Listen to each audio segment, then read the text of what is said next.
Estimados colegas, lo que vamos a revisar en esta segunda sesión son aspectos referentes al metabolismo bacteriano. Siempre es relevante entender y reconocer ciertas características esenciales en torno a lo que hablamos del metabolismo, no solamente desde la concepción del concepto, sino que también desde lo que va a permitir poder identificar ciertas particularidades con las cuales nosotros vamos a poder también identificar ciertas propiedades que desarrollan las bacterias para que ellas puedan mantenerse con vida. Recordemos que el objetivo de las bacterias es mantenerse con vida. Esa es la razón por la cual se instalan en el cuerpo y llegan a desarrollar infecciones cuando estamos hablando de bacterias que tienen este perfil patógeno o potencialmente patógeno. Eh, También es necesario tener claro de que cuando hablamos de este tipo de características, también es para reconocer aquellas bacterias con las cuales tenemos una relación más bien equilibrada, simbiótica, en la cual uno y otro resultamos favorecidos. Entonces, con ello vamos a empezar a hablar de lo que corresponde a este aspecto relevante del metabolismo bacteriano. Siempre cuando uno reconoce el concepto del metabolismo, hay que tener presente estos dos elementos, lo que corresponde al catabolismo y al anabolismo. Cuando nosotros hablamos de catabolismo, nos referimos a todos aquellos procesos celulares que están ocurriendo con la idea de poder absorber nutrientes y generar energía. Eso es básicamente lo que hace el catabolismo. En esta última parte, la célula tiene que degradar componentes para que pueda transformarlo en energía y eso es básicamente lo que también es el objeto esencial de lo que es la parte del catabolismo. ¿Y esta energía para qué?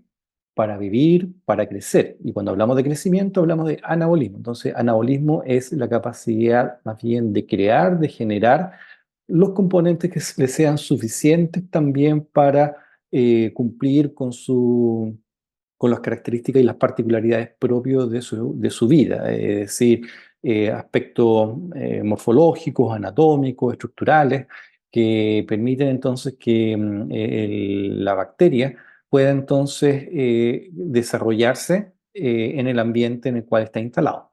Entonces, el metabolismo bacteriano va a ir reconociendo estos dos elementos y los va a ir desarrollando de manera simultánea. Es decir, en la medida que está absorbiendo y obteniendo energía, va por otro lado a estar generando las estructuras pertinentes, como va a ser estos elementos de la pared celular, algunas toxinas, algunos elementos propios de su cápsula.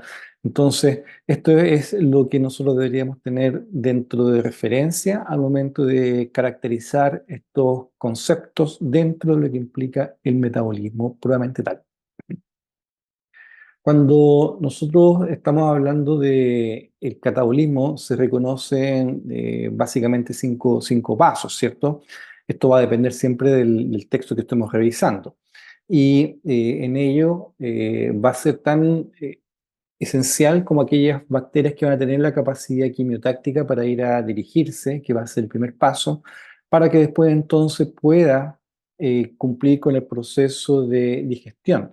Esta digestión generalmente lo hace a expensas de la liberación de enzimas, las cuales van a ir al medio extracelular inmediato para que entonces empiece a ocurrir este proceso de desintegración de las moléculas de las cuales espera nutrirse.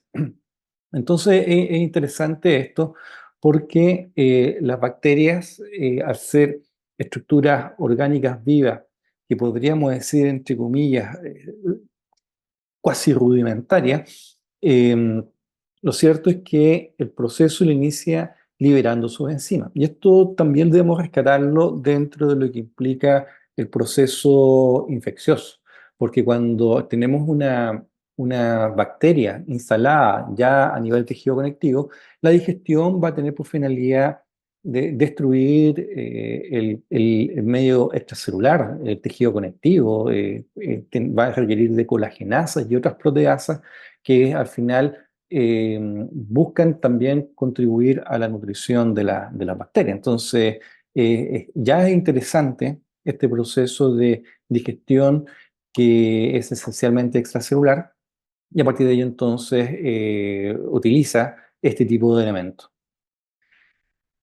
Eh, una vez que ha iniciado este proceso de digestión, necesariamente tiene que venir el siguiente paso, el de la absorción. Y esta absorción va a ocurrir de las formas que clásicamente ya se reconocen en la biología celular, ya sea por transporte activo o por transporte pasivo. En el caso puntual de transporte pasivo, va a estar dado principalmente por lo que son las gradientes de concentración, y con ello entonces, aprovechando los mismos canales proteicos que puedan permitir este tipo de transporte, entonces va a ocurrir este tipo de absorción sin gasto energético. Mientras que en otras condiciones sí va a requerir del transporte activo y para ello va a implicar un desgaste energético por parte de la célula para que pueda integrar e incorporar los nutrientes que necesitan. Aquí dentro del transporte activo y transporte pasivo, se van a incorporar aminoácidos, azúcares, vitaminas, todo lo que la célula necesite dentro de lo que implique su proceso de lograr después los aportes suficientes para que ocurra el anabolismo correspondiente. Entonces, nuevamente, reconocer este proceso de las exoenzimas que inicia la digestión de manera extracelular y después viene este proceso de absorción que lo va a desarrollar a través de lo que son los mecanismos de transporte pasivo y transporte activo. Después viene una fase de preparación que se llama, donde va a integrar con ya un sistema enzimático interno para poder entonces disponer de todos estos elementos que va a permitir lograr una utilización de los elementos que ha ido absorbiendo, ya sea para poder generar nuevos elementos estructurales, lo que puede requerir de aminoácidos, azúcar, etcétera, o también de lo que va a llegar a requerir ser el proceso de oxidación con la cual va a tener como consecuencia la síntesis de ATP, todo el sistema de recuperación energética que debe disponer la célula para que con ella entonces pueda continuar con sus procesos celulares puramente tal. Entonces, esta secuencia en la cual se reconoce como las etapas que se suceden al momento del catabolismo, entendiéndolos todos ellas como parte clave de los primeros pasos del metabolismo puramente tal bacteriano. Es relevante en cuanto a lo que implica la parte de la oxidación biológica, que es el último paso que nosotros estuvimos viendo, que esto lo que tiene por finalidad es esencialmente generar moléculas de ATP. Este mecanismo de síntesis de ATP se hace a través de la respiración, que va a ser la fosforilación oxidativa, y el otro va a ser a través de la fermentación. En el caso de la fosforilación oxidativa, requiere de oxígeno y también es el mecanismo más eficiente para poder generar el ATP. Mientras que la fermentación, si lo comparamos con la respiración, es muy limitada en cuanto a lo que son sus cualidades de capacidad de generar ATP. Sin embargo, pese a su limitación, es la que no requiere de oxígeno. Entonces, esto lo hace y le va a permitir a las bacterias desarrollarse en ambientes carentes de oxígeno. Entonces, a partir de las características de este proceso de oxidación biológica, entonces vamos a encontrar los elementos para reconocer si las células son anaeróbicas o aeróbicas. Y también reconocer esas características que van a desarrollar aquellas células, bacterias, que van a tener la capacidad de desarrollarse tanto en ambientes aeróbicos como anaeróbicos. Entonces, la respiración aeróbica tiene por característica principal el consumo de oxígeno y este alto rendimiento en cuanto a lo que significa poder generar nuevas moléculas de ATP. Eh, Todo proceso químico va a traer como consecuencia también generar residuos. Y en ello, las moléculas que se consideran residuales también tienen la capacidad, tienen la propiedad de ser elementos tóxicos. Por ejemplo, este oxígeno reducido, el peróxido de hidrógeno, radicales de OH, son elementos que en sí las células les son tóxicos. Entonces, aquellas bacterias que tienen la capacidad de desarrollar una respiración aeróbica que las va a volver eficientes al momento de la producción de moléculas de ATP, también tiene que tener la maquinaria suficiente para poder inhibir estos residuos tóxicos que está generando inmediatamente. Entonces, una célula que tenga esta capacidad de metabolismo respiratorio va a contar con los elementos suficientes para poder inhibir uno y otra molécula.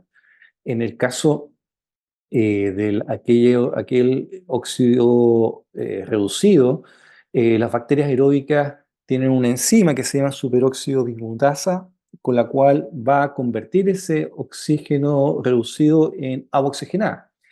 Sin embargo, esa agua oxigenada también es un elemento tóxico, menos tóxico que el otro, pero necesita entonces otra enzima para poder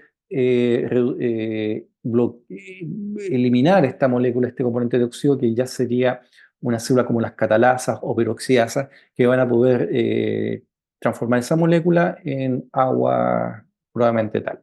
Entonces, esto es básicamente lo que nosotros vamos a reconocer en aquellas células que tienen una respiración de tipo aeróbica, saber que la estamos contextualizando dentro de un mecanismo con el cual la célula busca generar energía, generar ATP, y saber que este tipo de mecanismo es el más eficiente, es el más eficiente. Entonces, para ello reconocemos entonces estos conceptos como la respiración aeróbica, la fosforilación oxidativa, y saber que se generan estos compuestos que tienen un potencial tóxico no menos que es relevante en realidad al momento de tener que reconocerlo. El otro mecanismo con el cual nosotros podemos identificar corresponde a la fermentación. Y la fermentación tiene como característica principal el que no utiliza el oxígeno, sino que va a utilizar otros elementos para poder cumplir con este proceso de receptor de electrones y obtener la energía. Pero va a ser altamente, no va a ser ineficiente, pero al momento de que lo comparamos con una respiración oxidativa, la capacidad de generar moléculas de ATP es bastante menor, notablemente menor, menos del 10% de lo que se logra con una fosforilación oxidativa. Y el otro particularidad que tiene este proceso de obtención de energía es que va a generar compuestos residuales, las cuales le van a terminar dando el nombre a la característica de la fermentación. Entonces, y así es que es como aparecen estos conceptos como la fermentación láctica, etanólica, acética, fórmica, porque va a ser los compuestos que van a estar generando y junto con lo que va a ser esta parte de las moléculas de obtención de energía en las cuales entonces estas células desarrollan su metabolismo. Entonces van a generar escasas moléculas de ATP y compuestos residuales. Y estos compuestos residuales son los que se ocupan también en la industria, ¿cierto? Para generar alcohol y otros elementos que el hombre ha sabido sacarle provecho. Lo interesante, nuevamente, es que todo mecanismo de respiración genera residuos y esta generación de residuos tiene un potencial tóxico importante. Entonces, aquí cabe hacerse la pregunta, ¿qué pasa si hay abundancia de nutrientes? Si hay abundancia de nutrientes, entonces la célula va a estar eh, eh, eh, trabajando activamente, va a necesitar energía activamente, se va a estar nutriendo activamente, pero va a estar generando compuestos tóxicos también en abundancia. Entonces, al final, esto va a traer un punto en el cual la misma célula puede llegar a intoxicarse y generar esas mesetas características que uno observa en las curvas de crecimiento bacteriano. Entonces, eso, digamos, un poco para que lo vayamos extrapolando lo que implica lo que va a ser después las características de crecimiento de las poblaciones bacterianas, porque no crecen eternamente, describen una curva y al final Esa curva tiene una parte, una pendiente que va en picada, que se reduce a la muerte de la colonia bacteriana y es justamente producto de la saturación microambiental que está ocurriendo. Pero ante esta pregunta, igual es interesante hacer el ejercicio cuando nosotros hablamos de la microbiota bucal, porque nosotros estamos permanentemente aportando con nutrientes, ¿ya? Y eso tiene un ritmo, una periodicidad, lo vemos en el desayuno, cuando comemos entre comida, una bebida, un jugo, etcétera. Y eso es lo que va a estar permanentemente proveyendo a las bacterias de la boca esta condición de abundancia, porque así va a ser. Y si, y si la persona no tiene los hábitos de higiene pertinentes, esta abundancia va a ser mucho más relevante y ahí es cuando va a empezar a ocurrir el cambio de las características del microbioma, producto del el engrosamiento del biofilm, el aumento de zonas anaeróbicas y empieza a haber toda una redistribución del porcentaje de bacterias que vamos a tener presentes en la cavidad bucal. Y nuevamente, en esta misma situación de cambio de volumen, pensemos nuevamente en las exoenzimas, va a generar un mayor ambiente ácido producto de esta misma necesidad de iniciar su proceso de digestión. Y eso empezamos a entender por qué el aumento de la población bacteriana va a generar daño lítico a nivel de las estructuras dentales, tomando siempre como referencia lo que nos pasa en boca. Y acá entonces cuando aparecen estos conceptos que más de alguna vez lo hemos escuchado, bacterias acidogénicas. Entonces las bacterias acidogénicas son aquellas que tienen la capacidad de generar ácidos y las vierten a su ambiente. Lo señalábamos recién que era característica de su proceso digestivo y estas vamos a tener una población bacteriana con estas capacidades. Acidófilas porque son capaces de resistir en ambientes ácidos. Entonces, esta condición de resistencia hace que se vuelvan, tengan esta capacidad de no verse vulnerada en estas condiciones de pH más baja. Y el concepto de acidúrica es que son capaces de volver el ambiente más ácido todavía. Entonces, esos son los tres conceptos que regularmente también reconocemos dentro de lo que implica las características del microbioma en la cavidad bucal. Entonces, volviendo a la pregunta anterior, ¿qué pasa si hay abundancia de nutrientes? Van a incrementar también su actividad de neutralización con la idea de poder resistir. Aumenta la velocidad de eliminación de productos tóxicos, los que se van a acumular en el extracelular. Y van a utilizar vías alternativas para inhibir ingreso de hidrato de carbono y eliminan también productos intermedios. Es decir, sabiendo que están generando elementos que le van a afectar a su microambiente, ellos no generan también un tipo de bloqueo. Es decir, no voy a comer más, ¿ya? Voy a bloquear mis procesos digestivos para así mantener la población presente. Entonces, es interesante estos elementos que empiezan a ocurrir también. Bueno, y esto mismo, a propósito mismo de lo que estamos hablando de la respiración y la fermentación, reconocemos clásicamente diferentes tipos de grupos bacterianos. Las bacterias aerobias estrictas, que son las que requieren sí o sí de oxígeno. Entonces vamos a ver que estas aerobias estrictas desarrollan un mecanismo de respiración a través de la fosforilación oxidativa. Las anaerobias estrictas son las que obtienen su energía a través de procesos de fermentación. Digamos, lo que tenemos que tener presente. Entonces, automáticamente van a haber elementos residuales, ácidos, alcohol, etcétera, que nosotros vamos a estar viendo y reconociendo dentro de esto. Son las características de las anaerobias estrictas. Las anaerobias facultativas tienen dentro de sus capacidades metabólicas desarrollar tanto respiración por fosforilación oxidativa como fermentación. Entonces tienen esa doble capacidad y eso es lo que le permite desarrollarse en ambientes aeróbicos y anaeróbicos. Entonces esto lo hace una bacteria con capacidades superiores en realidad para resistir los ambientes. Y a estos tres grupos que nosotros regularmente reconocemos, vamos a nombrar también otros que se llaman las microaerófilas, las cuales no pueden estar tan expuestos a las capas de oxígeno, entonces están en un nivel un poquito subsuperficial, y a eso se le llaman microaerófilas.